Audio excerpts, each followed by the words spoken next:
is a prison, and these people aren't your friends.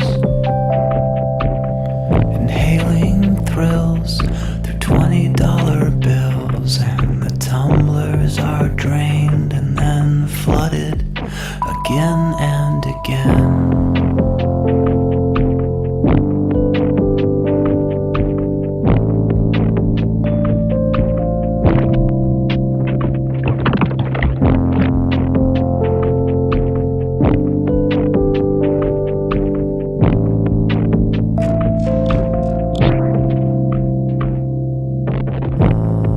There's guards at the on-ramps,